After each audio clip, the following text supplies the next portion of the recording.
Yeah, I'm so excited that you are all here to join this talk. I am Suzanne and I'm an entrepreneur in residence at Holland Startup, as Lionel said already.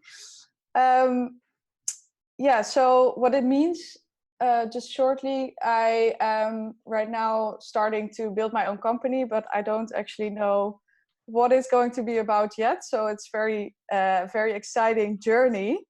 And really focused on growth. So for me, growth mindset is a topic that's really close to my heart as well. And I will share a bit more about that later. So let me share the presentation. Yes, so the first question, and there are always three options. So agree, and partly disagree, and completely disagree. I am born with a certain amount of intelligence and it isn't something that can be changed. So if you can go to annotate and add what you think there already. So we have the points here. I don't know if you wrote them all down yet. Next one. I view people who are very good at certain skills as talented rather than hard workers. Seems to be a harder one. So the next one, I don't like to get critical feedback because it makes me feel like I'm being attacked. Interesting question, because there is something like, you know what's good and you know also your feelings can be quite different. It can be different than what you should maybe feel. It also depends on how you deliver it, right? Yeah, definitely. There's a lot in the delivery. Yeah, so true. Okay. The points. Yeah. Okay, I am determined to learn new abilities even if they are outside my expertise, talent, or comfort zone. Yeah, I think this is one where we are a bit more in agreement. Otherwise, it's strange to follow courses about things, of course. I can learn anything if I set my mind to it and work hard. We're getting more creative with their signs. Very nice. And everyone 1 point. So I evaluate projects based on the effort rather than the outcome. So 2 points for partly agree, partly disagree, and 3 points for disagree. And if too many obstacles present themselves, I rather give up and spend my effort on more achievable pursuits. And points.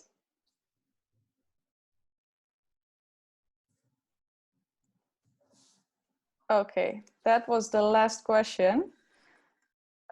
So I actually wrote down a little, one of those quiz things that you have at the end of one of those quizzes that you do online. So for 9 to 13 points, who had 9 to 13 points? Can you raise your hand? Let's see. Yeah, Hardik, Liani and Nikolaos. Yes. 3 people? Nikolaos. Natasha, do I see everyone? Okay. Yeah. So congratulations, you have a growth mindset. So you believe that your most basic abilities can be developed through dedication and hard work. Talent is just a starting point. And as a result, you welcome feedback as an opportunity to learn, as well as failure and obstacles. Who has 14 to 22 points? You can see Heiko, Annemieke. Okay.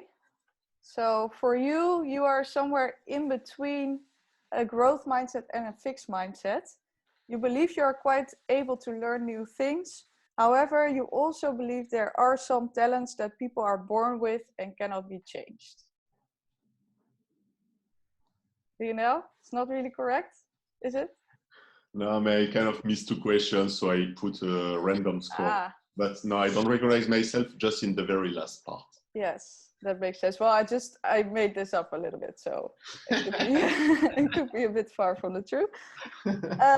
So anyone who has 23 to 27 points? No? Okay, well, for those people, they had a fixed mindset about most things. So they know that what they are generally good at, and they tend to stick to those skills. And they aim to always win and succeed because the outcome is more important than the process. So that was the quiz. So we know a little bit where we stand. We have a lot of people with a growth mindset already, and some people who are somewhere in between. Let me go back to the. You cannot see my screen anymore, right? Oh, I stopped the sharing. No, it's okay. We can, because the video is quite soon now. So now I just wanted to go through a bit of theory with you. Yeah, so actually, Carol Dweck is the protagonist of the growth mindset, and she said that just because some people can do something with little to no training, it doesn't mean that others can't do it, and sometimes even do it better with training. So growth mindset is really focused on what you can learn, and this is actually no motivational bullshit. It is based on research by neuroscientists. And for this, I wanted to show a little part of a movie from a neuroscientist, Lara Boyd, who explains it in more detail. So you can see it, right? Yes. So it's been advances in technology such as MRI has allowed us to make these and many other important discoveries. And perhaps the most exciting, the most interesting and transformative of these discoveries is that every time you learn a new fact or skill, you change your brain. It's something we call neuroplasticity. So as little as 25 years ago, we thought that after about puberty, the only changes that took place in the brain were negative. The loss of brain cells with aging, the result of damage like a stroke. And then studies began to show remarkable amounts of reorganization in the adult brain. And the ensuing research has shown us that all of our behaviors change our brain, that these changes are not limited by age. It's good news, right? And in fact, they're taking place all the time. And very importantly, brain reorganization helps to support recovery after you damage. So she goes on a lot about how this can be people who damage part of their brains due to well, strokes or something like that. But actually, this is also very useful for everyone who just wants to improve their own skills. So this research actually shows that the brain is able to reorganize itself by forming new neural connections throughout your life, both making you, for example, forget things, but also making you able to learn new skills and yeah, new abilities. Oh, so what does this mean? Actually, what we do over time, it influences who we are. It influences how our brain is structured, and it influences our abilities and intelligence. So if we know this, then how can we influence what we do? Because this way we can actually make the powerful changes we want to make. So for that, I want to tell you a few stories from my life. So over 1 year ago, I used to identify as a smoker. And I used to smoke for about 6 years. And it was so stuck in kind of what I believed of myself. I'm more likely to be addicted to things. I'm a smoker. I'm not a healthy person. Also, I'm not a sportive person. So as a result, I just kept myself having these more negative habits. And I didn't work hard to change them because I felt like I'm just not a sportive person, right? So I can try, but I will never become a sportive person. Right now I still have this a little bit with something. So I still tell myself, for example, I'm a procrastinator. So that's also why I just got started with this presentation on Sunday. So you see how what you believe about yourself, it influences how you behave. And actually, so what I said, what we believe influences what we do, which in time influences who we are. And it also goes the other way around.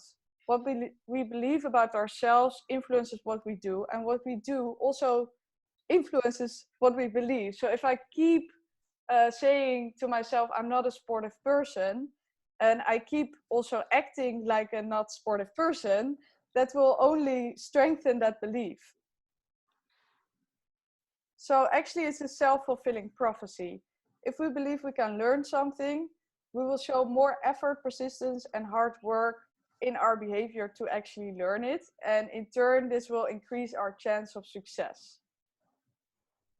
So some things to note here are that the growth mindset versus fixed mindset is a continuum, right? So it's not you're either way on the growth mindset or way on the fixed mindset. You're always somewhere in between. And it's not only a difference between different people, but there's also difference within a person. So I can have a growth mindset about something and a fixed mindset about something else. So actually everyone has a fixed mindset about something. So I wanted to put this in practice for a little bit. So I want to ask you to take 5 minutes, write down one thing that you have a fixed mindset about and that you would like to change. Then turn this statement into a growth mindset statement. And actually you do that by one simple word. So I'm not a sportive person yet. I can actually become one. And also write down why you want to develop it. So give yourself a why.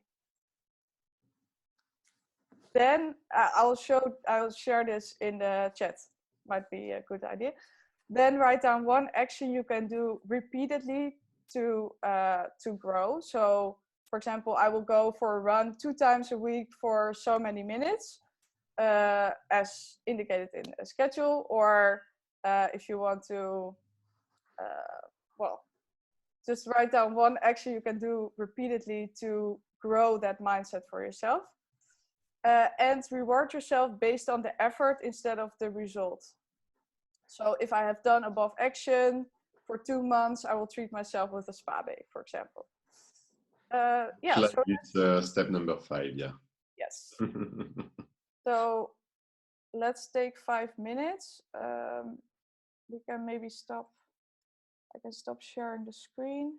So is everything clear about the exercise? Perfect. Yep. It's a safe place, huh? So you're allowed to say no. Definitely. Okay. Anyone who would like to share their growth mindset goal? Raise your hand and yeah. Yes. Hardik and then Annemieke. Hardik, please. Great. So this is something I encounter a lot of times, a limiting belief that I need to know more about a problem before I start working on a solution. Mm-hmm. And this is quite generic. I don't know how far the details I can go, but I'll keep it high level. So that was my limiting belief, is still. And an opposite belief would be I can learn and solve a problem. I can solve a problem and learn at the same time, continuously. Why? Because it's good to have momentum to keep going forward, sometimes backward, but it's good to have momentum. Yeah. And I could not answer the last 2 questions. So that's it. Okay. That's great. Yeah, so let's go to Annemieke. Yes. I wrote down the fixed mindset. I am not a creative person. And in step 2, I can turn it. And in step 3, I can say the why is I want to be a creative person because it allows me to be more inspiring in my communication. Yeah. But what I wonder is if it means I'm not creative, or it means I'm not creative in my head. That for my own fixed mindset. Mm-hmm. And I think it's difficult to find something to in step 4, one action, because it's not easy for me to think whether I should be doing creative things, like things people think they are creative by drawing or making music and that kind of stuff. Yeah. Me, I wrote down that to write in my journal, free writing in my journal. So just write things down and see where. Yeah. Yeah. Well, that's a great example of if being creative for you means writing specifically, then it's a great thing to practice with. And actually, it doesn't, I think, really matter what you do daily or weekly or on a repeated basis, as long as it helps you change the belief that you are actually, or you are capable to be a creative person. Mm-hmm. So for this action, I would make it as specific as possible, and also make it small. So maybe if you know that you cannot write every day, just try to maybe even write a sentence per day, or write 1 page every week. So make it as small as possible. And then I just wanted to share my last slides. Yeah, because the next step is actually very important as well, because we are all busy, and we're all like, we want to change, we want to improve some things, but then we see like in practice it doesn't work, and we usually we punish ourselves, and we're like, okay, yeah, exactly, I'm not a creative person, so let's just not try it, and then it just gets worse. So what we should do is actually be really nice to ourselves. And if it doesn't work for 1 week, it's okay. I mean, just try again, and identify why it didn't work. So for me, for example, I really had this journey of becoming more sportive. So I was like, I start running twice a week, but then I actually noticed that it didn't work for me because I didn't like running so much. I don't enjoy it. So that's actually a problem I identified. So I was thinking, okay, I can be sportive with things that I do enjoy. What do I enjoy? For example, dancing, tennis. So these are things I tried to do. A second problem I identified is that I procrastinate my workouts until the end of the week because I'm not really tied to a specific time or date to do it. So I need more outer accountability to actually take those steps. So that's when I signed up for dance classes that took place on Monday and Wednesday. So I actually had to go out, and I completed these tasks kind of at the beginning of the week, which really improved over time how I felt physically. So it also gave me something like a physical good feeling about it. So I would say review these goals that you have on a monthly basis, for example, to identify any problems that you have with them. And that could be really simple, like I don't enjoy it, or I don't have time every day, or so you can adjust until you can actually make it a habit and more strongly believe that you are capable of that change. Yeah. So Insightful. So yeah, the last part of the equation we haven't really talked about. That was time, and actually time is really important because who we are a year from now, it is influenced by what we do today, tomorrow, and next week. So there's no time like today to get started on changing who you want to be. So yeah, that's what I wanted to give you guys. Do you have any questions, or you want to just go through your own plans a little bit more?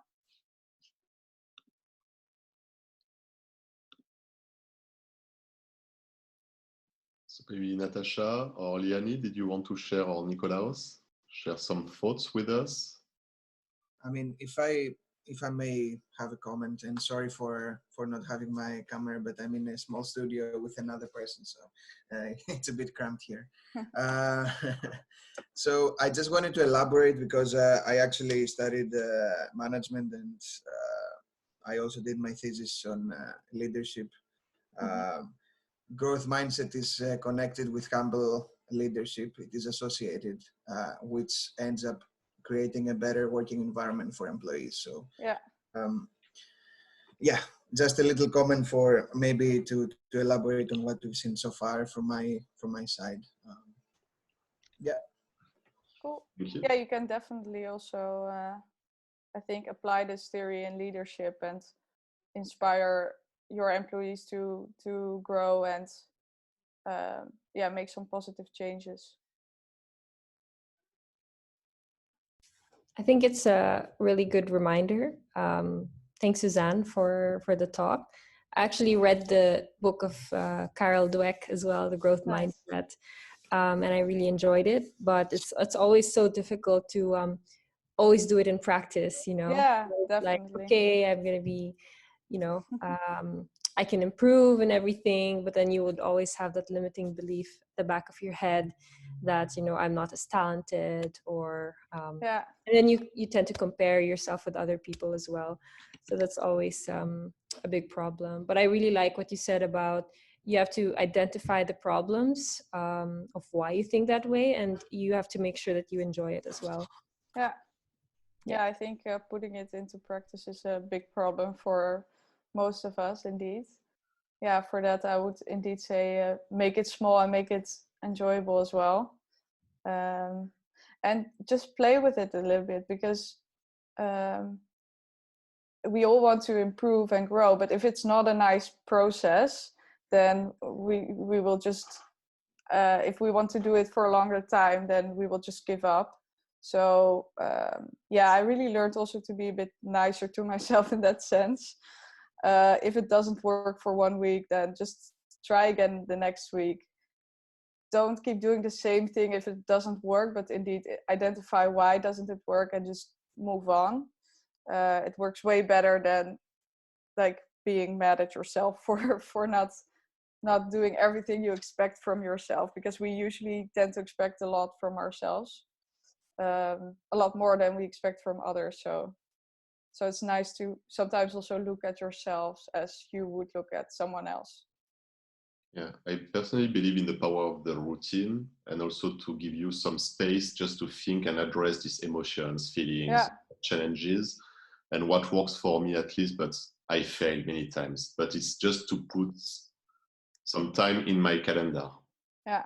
It's like every week, you know, it's like when you do sport in a club, you know, that you have to be there at certain times. So you commit to it.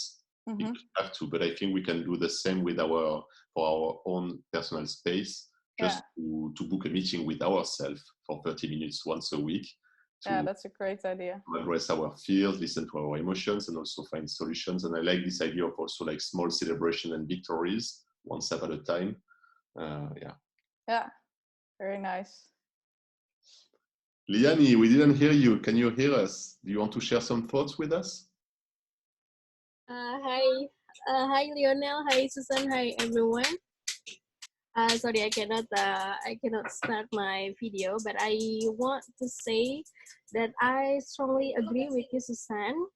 I want to share about my case about the power of mind. Previously, I was thinking that my parents don't have money, so I couldn't get a degree, and then I need to find a way to get a degree, and then because I want to have a better future and I want to have a better life. So I was looking for scholarship from bachelor until master. Now I just graduated from master degree, and now I'm the first generation who gets degree in my family, and I have a good job now, and I will treat my parents the best for me, and I want to encourage more young people to pursue degree with a scholarship to get a better future and a better life.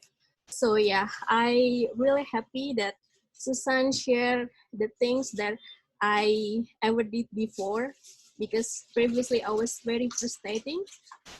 I thought that I couldn't get a degree and I couldn't get a better future, better life, because my parents don't have anything for me. So I can do it with myself, and then I can prove it. So yeah, it's totally great that if you can believe in yourself and try the best from you. Yeah, that's my comments. Thank you, Suzanne and Lionel. Very nice. Thank you, Liani, for sharing that great example.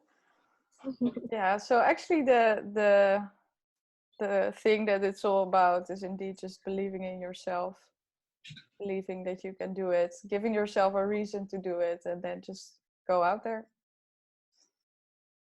Okay, so I think it's time to say goodbye. Yes, thanks a lot for participating. I really enjoyed it. Hope you did too. And yeah, let's keep growing.